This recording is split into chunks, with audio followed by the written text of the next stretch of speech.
Okay, magandang umaga po. Alam niyo ba itong hawak ko?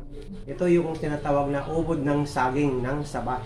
So ngayon, gagawa tayo ng adobo. Adobo nitong ubod ng saging. Kung magtatanong kayo kung saan namin to kinuha, dun sa kapitbahay namin.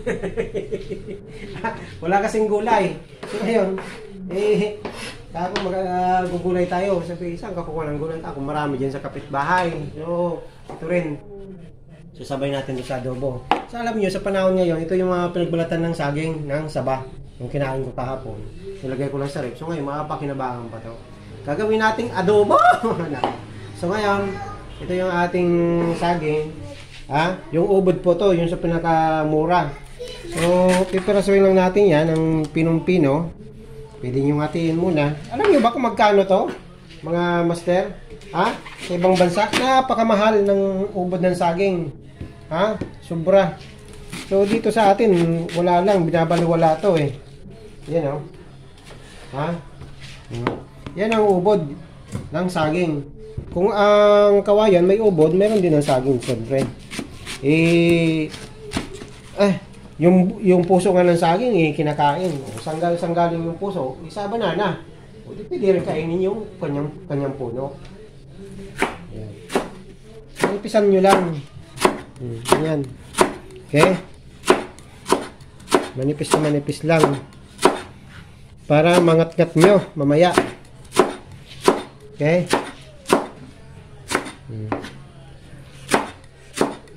Kasi pag hindi nyo nanipisan,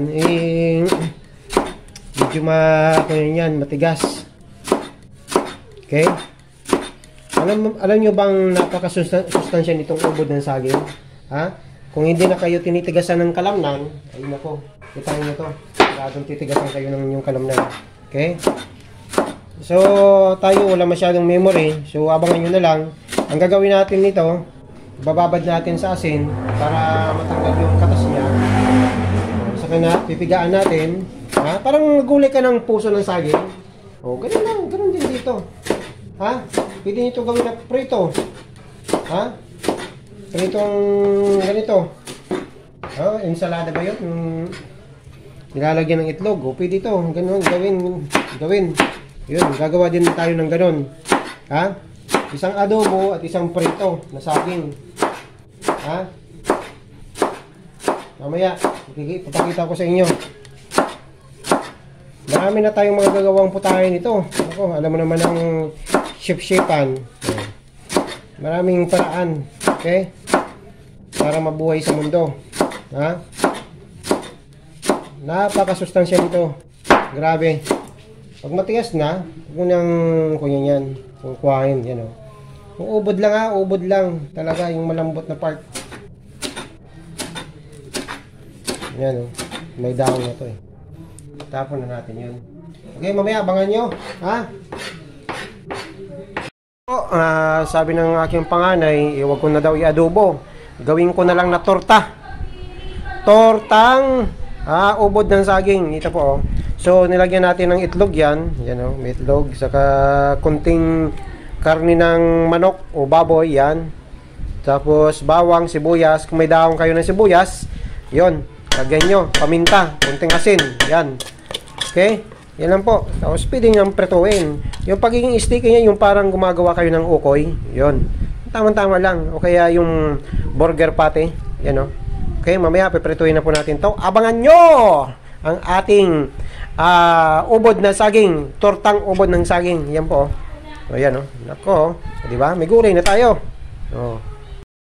Kasi na. Okay, magpiprito na po tayo ng ating tortang tama yan, ubod ng saging. Ganito lang po. Parang ukoy lang. Okay? Bahala na kayo kung anong klase, pabilog, palapad. Importante, maluto. Yan. Hindi pa yata masyadong makulo. Maluluto din yan. Nilagay na eh. Okay na yan. Yan, ang una natin na salang. Ito yung ating yan. Okay. Kunti lang ilagay nyo. Huwag masyadong malakas ang apoy. Yung medium lang. Medium pair lang. Kasi nga baka mabigla yung kanyang luto. Mahirap na biglain. Kailangan dahan-dahan. Huwag mong bibiglain. Okay? Kasi pag binigla mo, dudugo. Joke lang natin. Joke lang po joke. Yan. Okay? Mamaya, meron na tayong masustansyang ulam. Diba? Kinuha lang namin yan sa kapitbahay. Ninong naman namin yun eh. So, nagpaalam naman ako sa patay. Joke lang. Kasi wala namin yung ninong namin eh. Namatay na. Yan. So, mamaya, abangan nyo po. Mamaya, luto na yan. Mga 5 minutes lang yan. Luto na. Okay? Mga kabiknok, luto ng ating tortang obod ng saging. Yan po. Nako, yan ang napakasarap natin na suka. Yan ang masarap na partner dito sa ating tortang obod ng saging. Yan. Kanina, tinikman ko na. Hindi na akong nakapaghintay. So, enjoy your lunch. Maraming salamat po. Comment lang kayo sa gusto ng recipe. God bless po. Magandang happy weekend. God bless.